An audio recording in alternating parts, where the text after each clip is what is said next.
We are going here to present an argument about the outcomes of all these protests that have erupted in Greece during the last 4 or 5 years, and probably you have seen about all of that in television.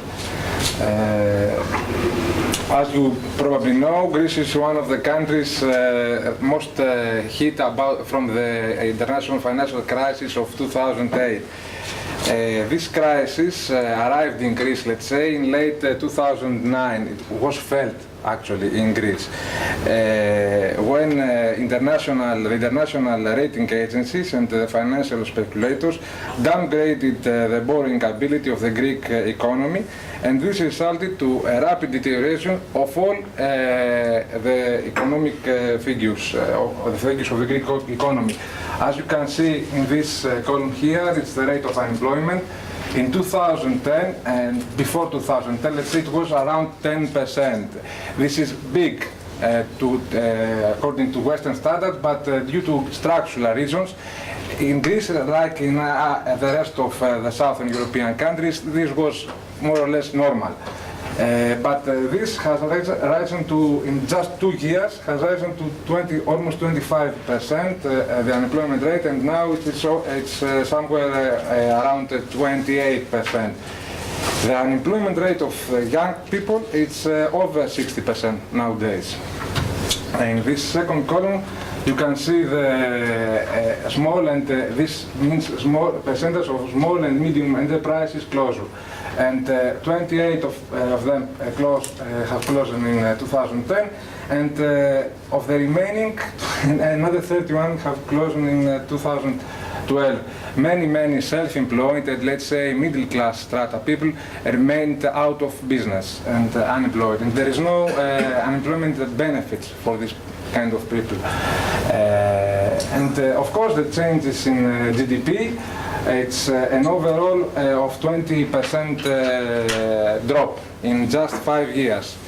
This has happened only in the World War II in Europe. And the last paradigm in non-wartime, it's during the Great Depression of the 30s.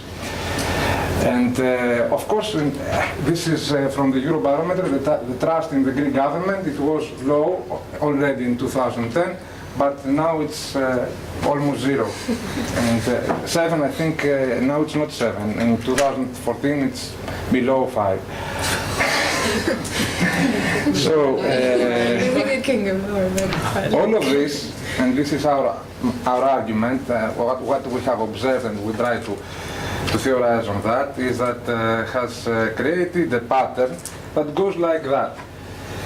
At the beginning, we had the austerity packages and stability measures and the Troika memoranda. Troika is the IMF, the ECB, the European Central Bank, and the Commission. And the Greek government, the PASOK was then the government. PASOK was elected in the autumn of 2009. Soon discovered that they couldn't deal with economic situation, the economic figures in Greece, and asked for help from the European Union. Greece doesn't have its own currency; it's in the Eurozone. That's why they had to have an agreement with the European Central Bank and the rest of the European institutions, the European Union institutions. So they agreed on a program. It is a severe structural, actually, adjustment program like those that were experienced in Latin America in the 80s and the 90s. And when these austerity packages were imposed, large and had to pass through the parliament, large protest events occurred outside. This is LPE, means large protest events. This is our unit of analysis. Occurred outside the parliament, opposing the passage of these measures.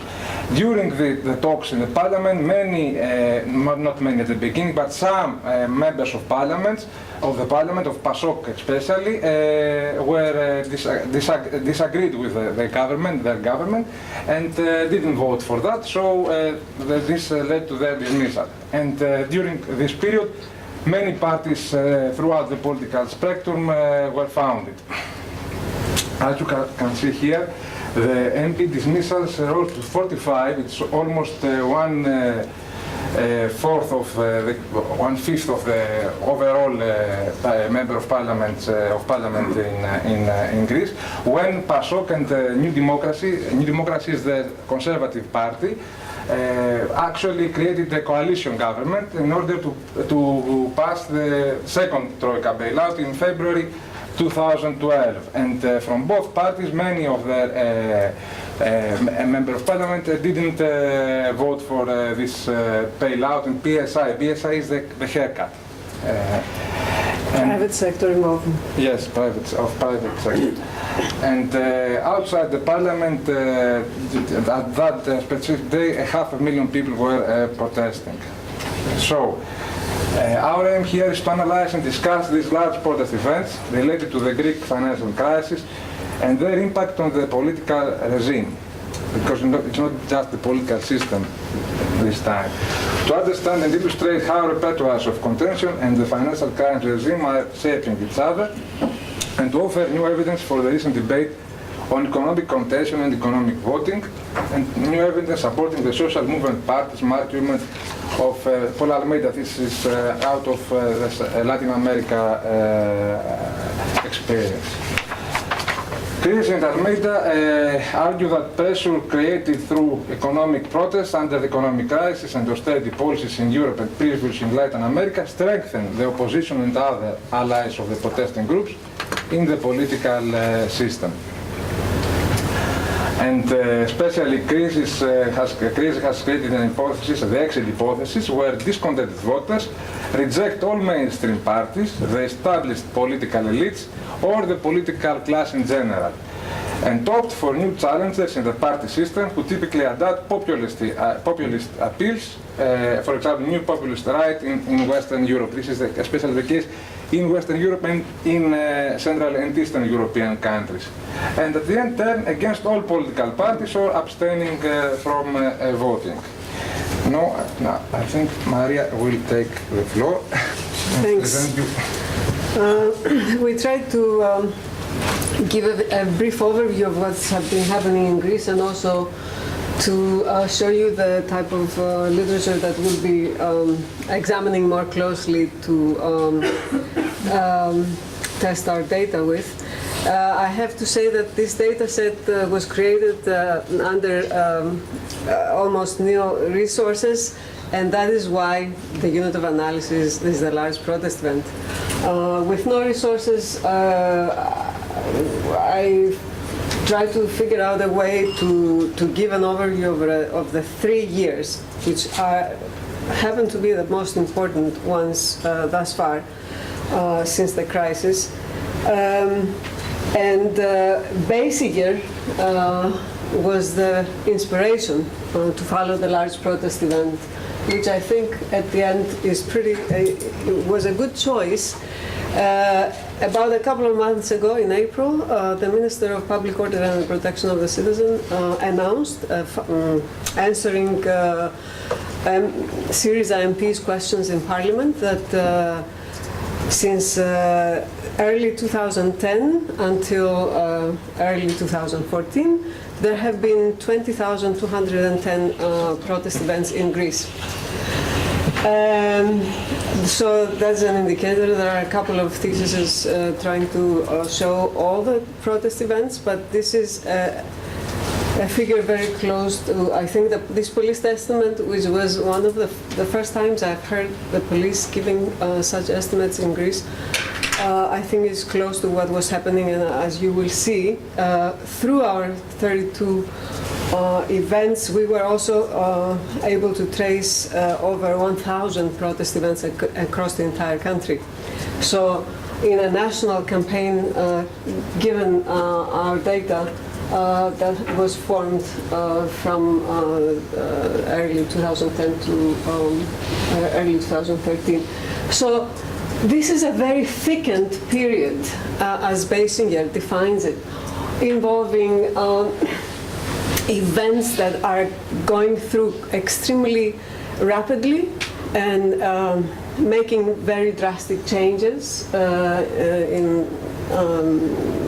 terms of legislation, policies, and implementation. The large protest events that were selected were ones, 2/3 of those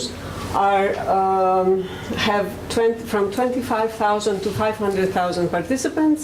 These are the estimates of the participating groups, and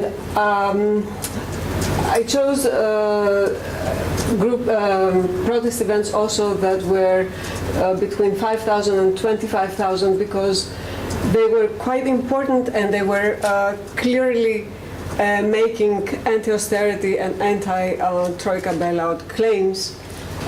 They were usually on commemoration dates that are historically important, especially of the recent past in Greece.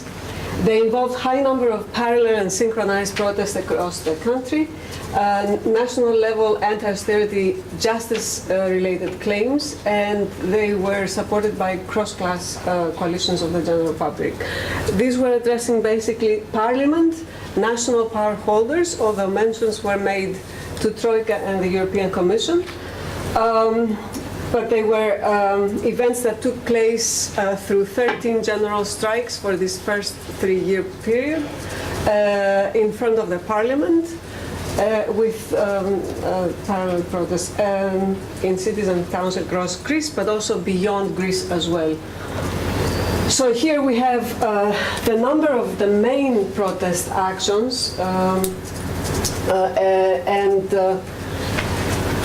you see each time a troika bailout and austerity package went to the parliament, events that were linked to it.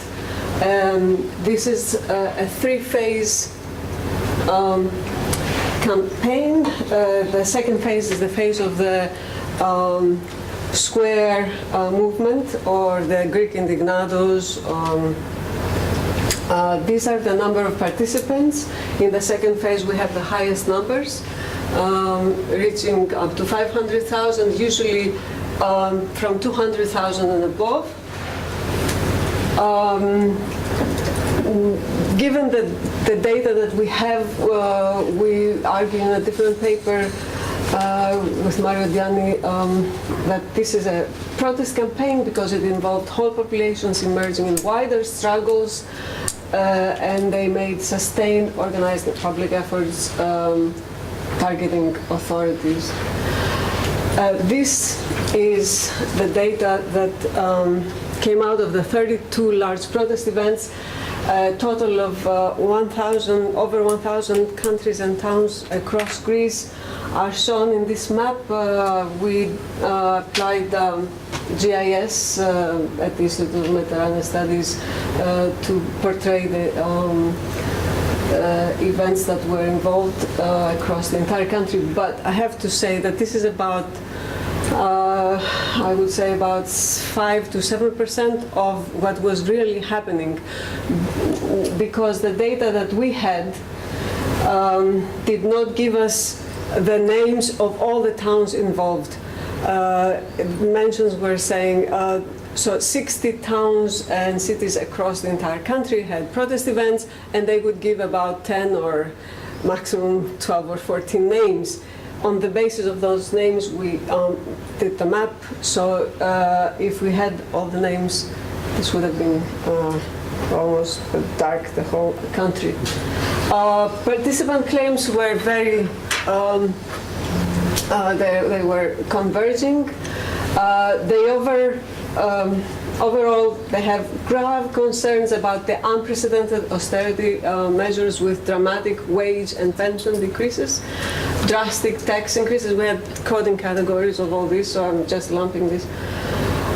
Privatization of public enterprises and education and other neoliberal structural reforms. We have serious concerns raised about the impacts of these on Greek economy, society, sovereignty and democracy. Sovereignty and democracy claims are quite important, and also there are attribution, accountability claims as well. that are not, that had about 10 different categories of those. The major resolutions proposed by these activists to exit the crisis were calling on the state to tax the rich, create jobs, and provide social welfare.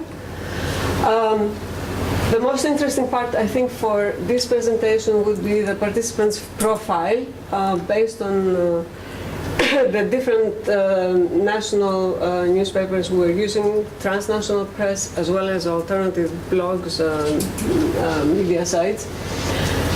The profile of the participating groups of the large protest events resembled those of defensive mobilizations according to Almeida, as found in Latin America anti-austerity protests, as well as the Spanish indignados.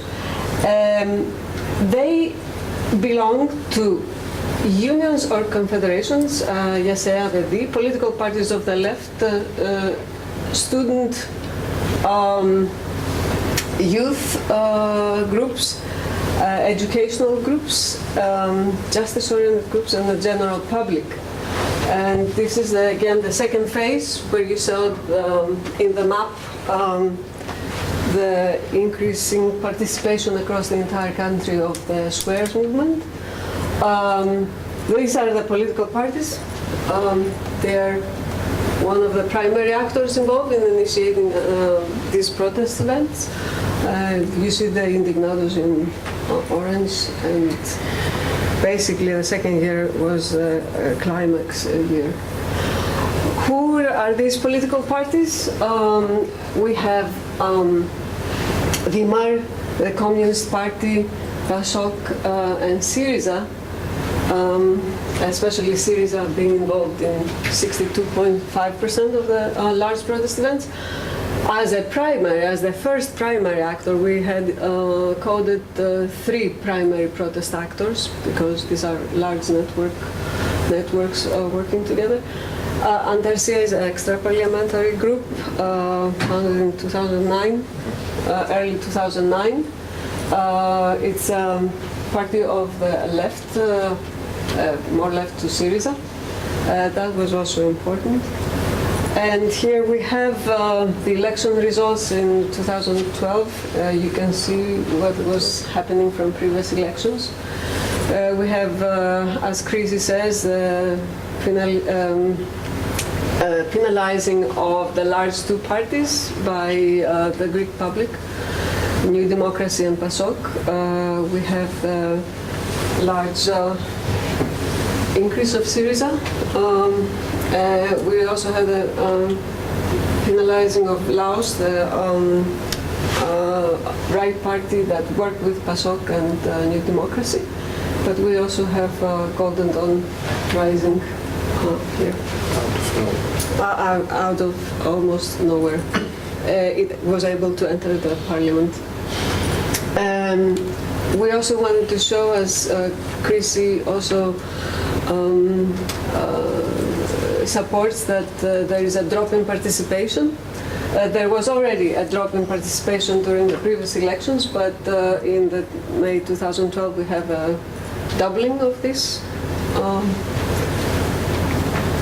And going to tentative conclusions, both the New Democracy, Conservative, and the Socialist Party that imposed the austerity measures faced a severe electoral punishment.